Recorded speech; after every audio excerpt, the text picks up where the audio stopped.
lives in a pineapple under the sea. SpongeBob SquarePants! Absorbent and yellow and porous is he.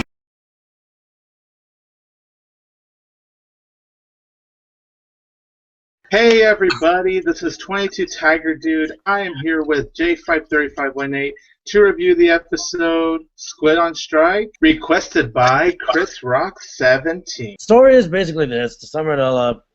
Apparently, Krusty Krab is losing money really low, and Mr. Krabs being another fucking dick again, like he is in this whole series. Ugh. Anyway, he starts not only deducing the pay for SpongeBob and Squidward, but he's doing it on stupid shit like chewing and breathing. Really? Breathing? Who the fuck does that? Literally. Oh, you bet your red ass I would cook this motherfucker in a hot stew and eat him like a lobster roll. Squid has had enough of his bullshit. They decided to go on strike. But will him and SpongeBob's efforts prevail? Or will they be dumped and back in the streets? My opinion on Squid on Strike is that, what can I say? It's not good. It really is not good at all.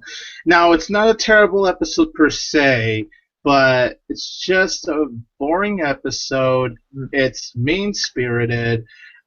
Plot's not very interesting. It could have been something really interesting, but it's just really dull to watch. And first of all, one of the biggest problems is how the overall plot starts. Mr. Krabs charging SpongeBob and Squidward for all of these stupid fees, like Squidward standing on the job or just anything like that. He wanted to make changes. So, like, it was just ridiculous.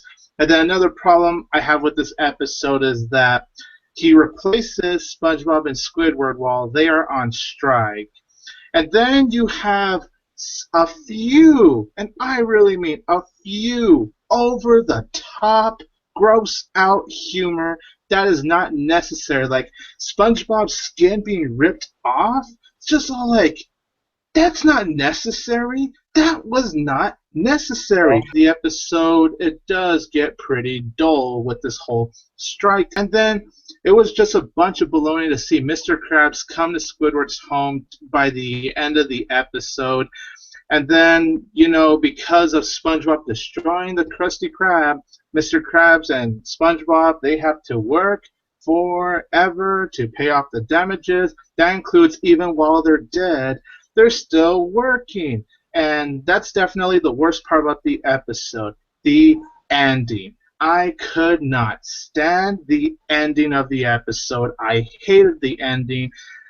It was very lazy. It was abrupt, and it was just poorly done on how they just ended this whole episode. The episode as a whole isn't bad, but that ending I thought was really bad. It pisses me off watching that ending. There are some funny moments, like some of the stuff while SpongeBob and Squid are on strike are very funny, mainly when Squidward gets run over, or there will be a moment where SpongeBob makes a picket sign where it's a guy picking his nose.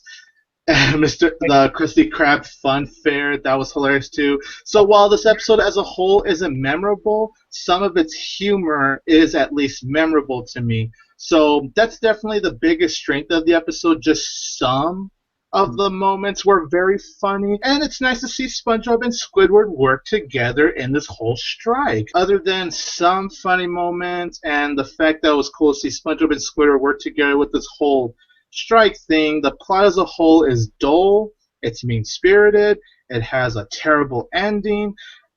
Squid on strike, it's not bad, but it's not good either. It's just a mediocre, bland episode. I give it a 5 out of 10. It was okay. Fuck this episode. Fuck it up the ass, alright? Fuck Mr. Krabs. Oh, and they're fuck. What the fuck? You charge them for not doing shit because you're an egotistical fat ass sitting there in your office, bebopping to your radio and shit? Wow.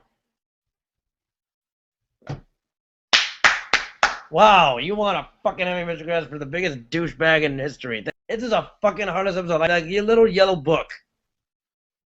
Yeah. To me, it's almost that level.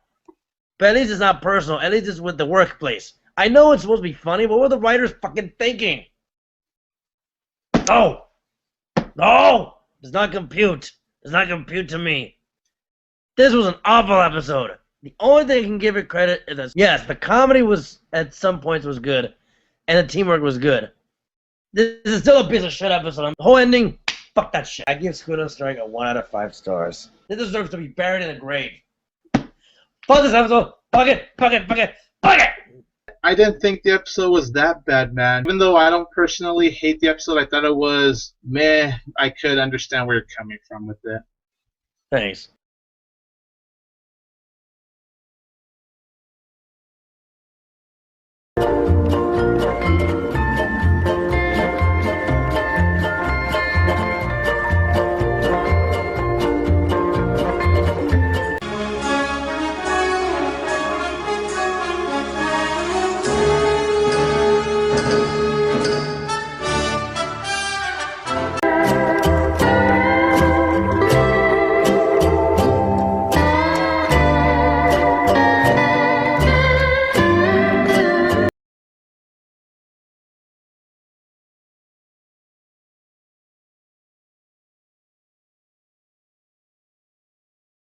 Now, me and J5 are here to review Sandy, SpongeBob, and the Worm requested by Chris Rock 17. The story is that Sandy's on a hunt on a cowboy rodeo. She comes in the Krusty Krab and saying, "Howdy, y'all," and she busts on in, trying to warn SpongeBob. She wants to create the best rodeo ever. Well, actually create a record, actually, to catch the biggest worm in all of Bikini Bottom. Why? Because she's a cow Texan cow squirrel, and goddamn, she's all sorts of badass. What do you think? She beat SpongeBob in karate. Even SpongeBob was working. Jesus. So now, not only is she going to risk her life for SpongeBob, but she's at risk Bikini Bottom saving the town from a giant-ass Alaskan power. Can her and SpongeBob save the day from this cow-tipping rodeo? Or is that going to head back to the Texas Roadhouse? Struck him up. I thought this was a really awesome episode. Sandy, SpongeBob, and the Worm is just very creative. It's basic, the episode, it just mainly focuses on SpongeBob and Sandy. Those two are the main stars. Patrick and the others are just like, the supporters. But yeah, I really enjoyed this episode a whole lot. And I also really enjoy it because I enjoy episodes that focus mainly on SpongeBob and Sandy. Most of the episodes focus on just SpongeBob and Patrick. But it's nice to see how once in a while we get a SpongeBob and Sandy episode and see where their little friendship is going. And it's always cute whenever I see episodes like that. And I felt like this episode definitely showed that. It was nice to see SpongeBob show care for Sandy, not in that, lovey-dovey way, but as like, oh, she's a friend, I care about her. And it's just nice to see him look after her. And of course, you have funny moments along the way. Overall writing is really good here. Patrick is barely in this episode, but when he is in this episode, he is hysterical. And in fact, it's funny to see him pushed or like, push! Ah! And then you don't see him again until the very end of the episode, which I think is a good thing because the episode put its full focus on just two characters, SpongeBob and Sandy. They didn't make that the subplot. It could have been funny as a subplot, but no, they wanted to stick to one plot throughout the episode. And you know what? I respect the writers for that. They were being smart because they would feel like going back and forth would be a little too much. And once we do get to the Worm and they're running away, the last couple of minutes I would say is actually epic.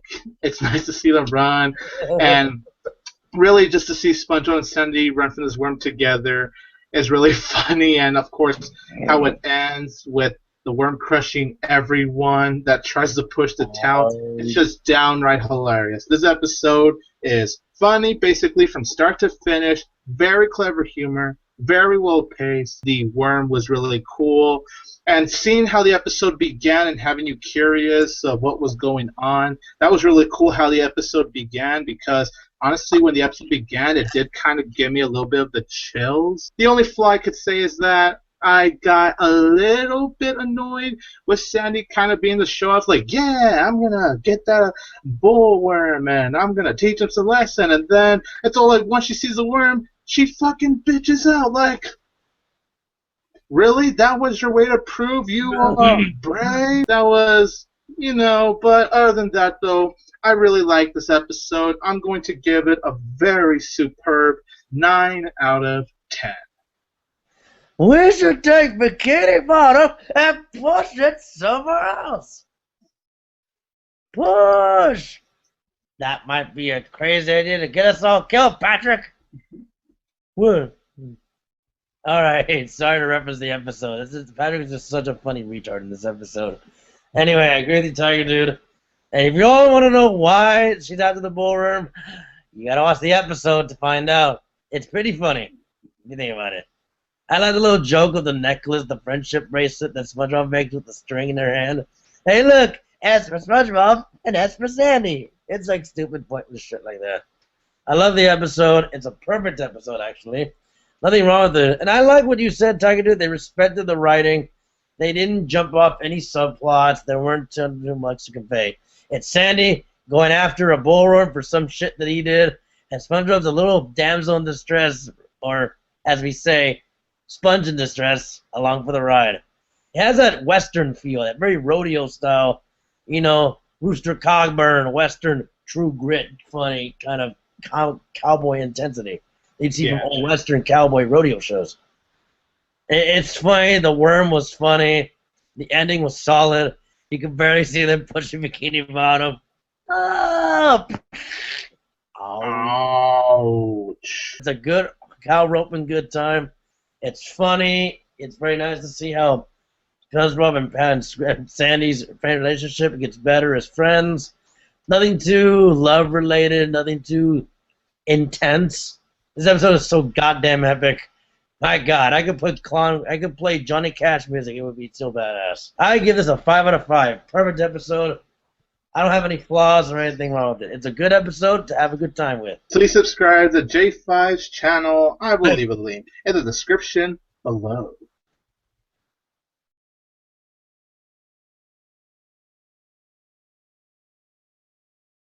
I am 22 Tiger Dude. Don't forget that I will always have Tiger Power!